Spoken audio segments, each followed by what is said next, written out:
What's going on, guys? It's Pete Nova from the Face Off Sports Network. I am back. It is week 8, and we've had some successful weeks. Every single week, we have had somebody finish in the top 10 that is 25% or less owned when it comes to defensive streamers.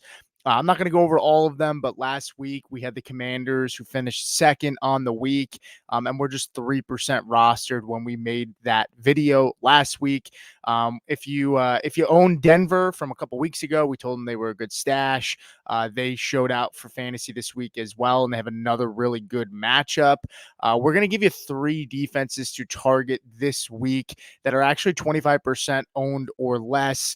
Going forward, I'm going to widen it where, some defenses that I give out might be around the 35% to 40% roster ownership, just because I don't want to press it. I want to make sure that I'm not just trying to fit it under that 25% rostership unless I truly believe it. All 3 of these teams are 25% rostered or less, and I have conviction about all of them. So let's just jump right into it. The first defense that I'm going to target is going to be the Detroit Lions. They take on the Tennessee Titans, and they're 16.1% rostered currently. We get the home team here, which, if you've been following these videos, we love the home teams and a low point total. This total is 46. So it's a medium sized total, but it is inflated a little bit by the Lions because the Titans are only projected implied point total is 16.5 for them as a team. So the Lions have really inflated that total.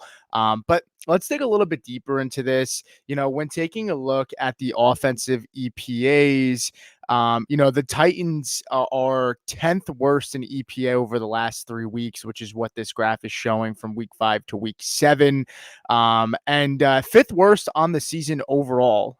They've gotten slightly better with Mason Rudolph, but it's not like it's improved drastically. This team is still second in the NFL when it comes to turning the football over.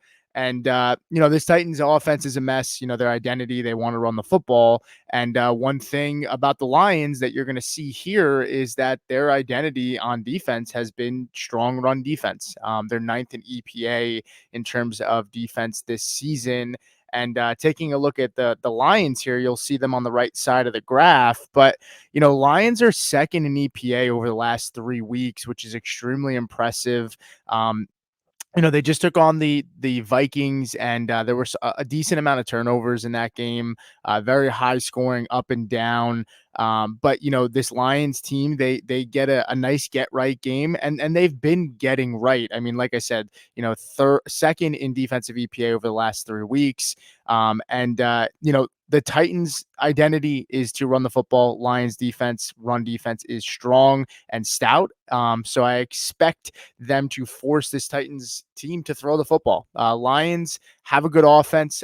This Titans defense is the backbone of their team. It's been very strong this year, but they just gave up over 30 points to the Buffalo Bills, who, granted, is a great offense, but they're also facing another great offense this week in the Detroit Lions. So if the Lions can put up points and force them to have to throw the football and get off script, I think it's a really good spot for the Lions defense, who are 8th in takeaways, going up against an offense that is second in the NFL in terms of turnovers. So this is my number 1 stream of the week out of the 3 that I'm going to provide. Let's move on to the second defense. It's going to be the Miami Dolphins versus the Arizona Cardinals. Only 8.7% rostered in across fantasy platforms, and this is a little bit surprising. Miami, for what it's worth, they've dealt with some injuries. No Bradley Chubb. They lost Jalen Phillips on that defensive line, or he's more on the edge. But they've dealt with some injuries, but we get a home team here again. It's a decent point total, 47. I mean, Tua Tagovailoa is back. So, that is a little inflated on the Dolphins side. I think they're projecting the Dolphins to score more than Arizona. So that's why this total is set at 47. But let's kind of dig into the numbers here.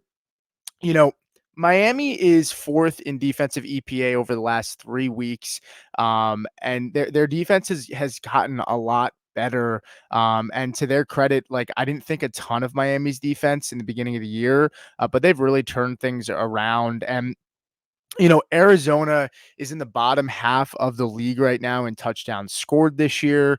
Miami is eighth best when it comes to touchdowns allowed and surrendered, which is 12. Now, granted, they did play the Buffalo Bills, who took their foot off the gas in the beginning of the year when Tua got hurt. You could make the same argument about Seattle, but we're talking about this defense in the last 3 weeks, who is fourth in EPA overall. And so when you look at the last 3 games that this defense has played, they've only given up 19 points per game. So pretty stout when it comes to points allowed. So that's going to give us a decent floor. And then on top of that, Tua comes back this week. That should give this defense some breathing room. And Arizona, for what it's worth, I mean, when and I apologize because I had the offensive EPA up, but when it comes to defensive EPA, like I said, you'll see Miami there at fourth, and Arizona when it comes to the offensive side of the football, they are a run first team. They're ninth highest in rush rate in the NFL. If the Dolphins can get back to normal, it could get Arizona off script for what they like to do. And, this Arizona offense is weird right now. Their identity is running the football. They're not really using Marvin Harrison Jr. extremely well. And Miami's pass defense has been phenomenal this year. So I expect them to try to lean into that run game. But, if Miami can put up some points early on against an okay Arizona defense, that should allow them to get off script, and maybe the Dolphins can pin their ears back and cause issues for Kyler Murray and this offense and make them throw the football, which they haven't been extremely successful at this year. So that's going to be my second defense to stream. And then my third defense to stream is going to be the Rams taking on the Vikings. Just 16.6% rostered across fantasy formats. This is a Thursday night game. We get a home team here again. So we've been lucky. All three of our teams, we do get home teams this week. And it's a decent point total, 48 points. Rams, when it comes to their defense, EPA wise, they're third in EPA over the last 3 weeks, and they're third in drop back EPA.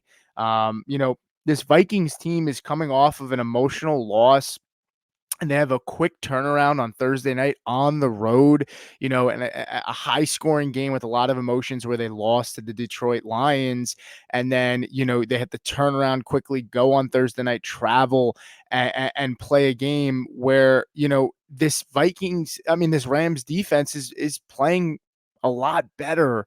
They have Jared Verse, who's leading the pack, rookie on that defensive line, and that defensive line is generating a good amount of pressure. You can run on this Rams defense, seventh in rush EPA.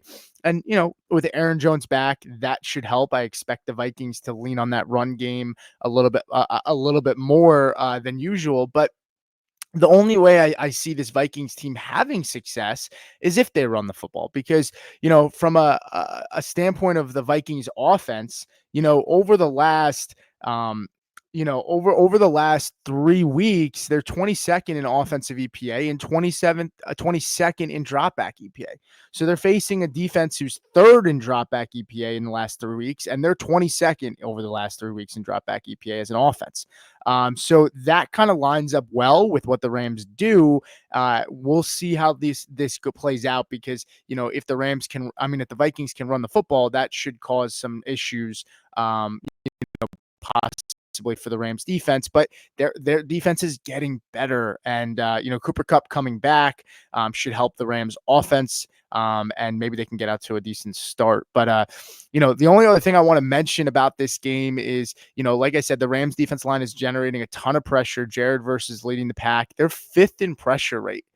kind of sliding under the radar, this Rams defense, who I didn't think much of. They've been talked about as, oh, yeah, you could throw against them. You can throw against them. That's what everybody's been saying. They love the wide receiver matchups against the Rams defense. But, his defense has gotten a lot better over the last 3 weeks. Young defense, who which is what we talked about earlier on in the year. Young defense, who we expect them to get better, but could start off slow. And the Vikings give up the 7th highest pressure rate in the NFL. So that's a good formula for success when we're looking at this Rams defense taking on the Vikings. And so they're going to be my third defense to stream this week. I just want to say I appreciate you guys for tuning in. You guys have really showed out for these videos. And, as long as you guys keep coming and you appreciate it, I will continue to put out these videos. So let's keep it rolling here and let's have another strong week. If you have any questions, drop them in the video below. I'll happily answer them for you. And I'll see you guys next time.